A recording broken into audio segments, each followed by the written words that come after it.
कागल तालुक्यातील बोरोडे गावचे सुपुत्र राष्ट्रीय क्रीडा समालोचक सुनील घोडके यांना राज्य तसेच देश पातळीवर 40 वर्ष केलेले क्रीडा समालोचन याची दखल घेऊन रमेश कदम क्रिकेट अकॅडमी कोल्हापूर यांच्याकडून रविवारी कोल्हापूर येथे जीवन गौरव पुरस्कार देऊन सन्मानपूर्वक गौरवण्यात आलं।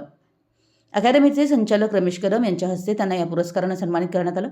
सुनील घोडके हे कागल तालुक्यातील बोरोडे गावचे सुपुत्र असून महावितरणमधील आपली नोकरी सांभाळत त्यांनी आपली समालोचनाची आवड जपली।